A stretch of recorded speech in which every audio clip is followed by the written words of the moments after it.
पार्षद साहब आप सबके लिए प्रार्थना भी करेंगे, निरूप कुमार चौधरी महोदय मैडम के लिए भी और विधायक महोदय के लिए और पार्टी के लिए।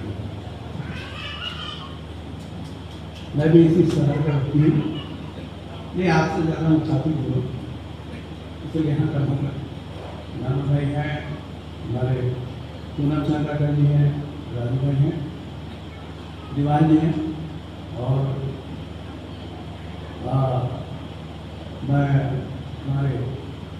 मैं यहाँ पर पहले आपको बताना चाहता हूँ, ये जितने लोग यहाँ बैठे हैं अधिकांश तो बीजेपी वाले हैं, ठीक बात है कि कितने लोग बीजेपी समर्थन है, कोई नहीं।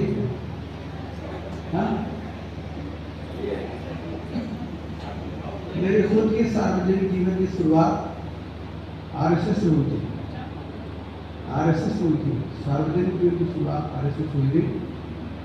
और 1984 में जब नगर पालिका इलेक्शन हुआ, वार्ड नंबर 1 से मैं प्रत्याशी था बीजेपी में, 1980 में बीजेपी बनी और 1985 तक डॉक्टर रमेश अग्रवाल के इलेक्शन तक बीजेपी का सक्रिय कार्यकर्ता रहा।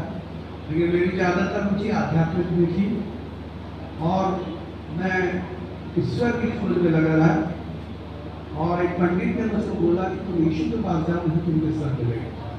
मैं स्वीकार किया और जो किताब ईश्वर आप लोगों को हम भेंट से देने वाले हैं, वही किताब को जब मैं पढ़ रहा था ईश्वर ने मुझको दर्शन दिया और बताया कि मैं सच्चा ईश्वर हूँ, और तब से मैं उनका न्यायी हूँ। और मैं आपको बताना चाहता हूँ, हमारे लिए भाजपा कांग्रेस नहीं रखता, हम सबके लिए प्रार्थना करते हैं। हम लोग हमारी चर्च में साल में 2 बार लंबी उपवास प्रार्थना होती है, प्रार्थना के तो उपवास के साथ डेली वगैरह करते हैं।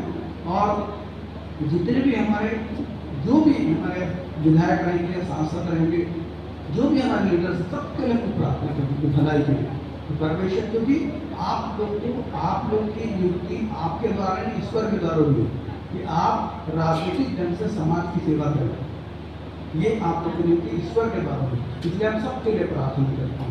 हमारी जो अड़चन बीते समय रही, मैं बात बोलना चाहता हूँ कि रमन सिंह की सरकार 15 साल रही, लेकिन हम लोग परेशान नहीं हुए।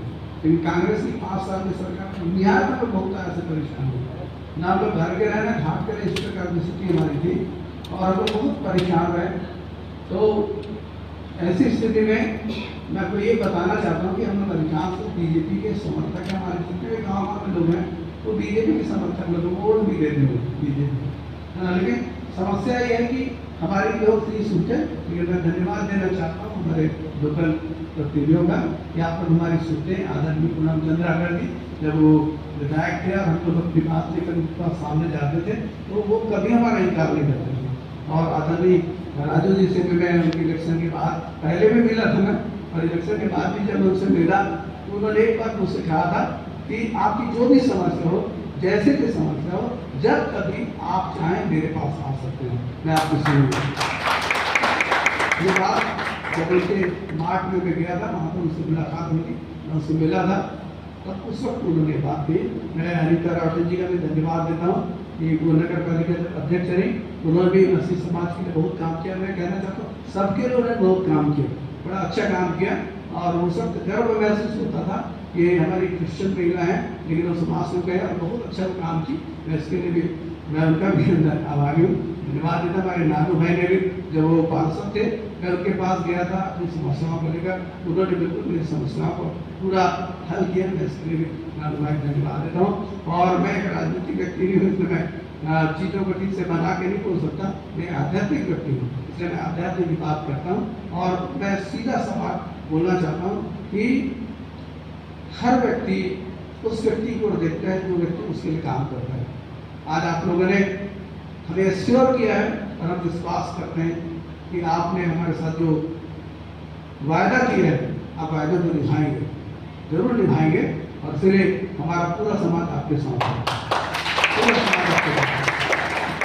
और फिर मैं बताना चाहूँगी कि हमारी जो सबसे बड़ी समस्या, जैसे कि हमारे आदरणीय जो गिरियस के प्रेसिडेंट उन्होंने बताया कि हमारी सबसे बड़ी समस्या कब्रिस्तान की है। और हम चाह रहे थे कि हमारे लिए 5 एकड़ जो जमीन है वो विधायक महोदय के द्वारा सेंक्शन करवाया जाए ताकि हम लोग वहाँ पर हमारी बहुत बड़ी संख्या है और वहाँ पर हम लोग को जगह मिले 5 एकड़ के स्थान की, और हमें कम्युनिटी हॉल की भी आवश्यकता है। कम्युनिटी हॉल की विवाह समारोह जब हमारे होते हैं तो बहुत दिक्कतें होगी, इसके कम्युनिटी हॉल की आवश्यकता है। मैं माननीय विधायक महोदय से, माननीय लोगों से मैं निवेदन करना चाहता हूँ और मैं बोलना चाहता हूँ इस चीज़ को कि थोड़ा सा मेरी सुन लीजिए। ये धर्मांतरण जो शब्द है, हम लोग कभी भी कोई भी व्यक्ति जबरिया धर्मांतरण नहीं करता, ऐसा एक भी केस इंडिया में नहीं है। सुप्रीम कोर्ट में एक याचिका दायर की गई है जहाँ पर मांगा गया है कि कोई भी धर्मांतरण के विषय में जबरन धर्मांतरण के विषय में कोई केस ना, एक भी धर्मांतरण केस अभी तक बार और डेट उसमें आगे बढ़ रही है। मैं आपकी जानकारी बता दूँ, उसमें एक भी धर्मांतरण का कोई भी केस आज तक मिला नहीं, क्योंकि हम लोग विवेक से काम लेने वाले लोग हैं और हम जिस चीज़ का प्रचार करते हैं यीशु मसीह का, वो आध्यात्मिक के प्रभु हैं और वो यीशु मसीह इस जगत में आए, पापों की क्षमा ले आए, हम सबके पापों को लेकर वो हमारे लिए क्रूस पर मरे और हम सबके पापों की क्षमा के लिए वो गाड़े गए और तीसरे दिन सब चीज़ उठा के मुर्दों में से जी उठे। यीशु मसीह जिंदा है। इंसान इस जगत में पानी के बुलबुले के समान हमारी जिंदगी है।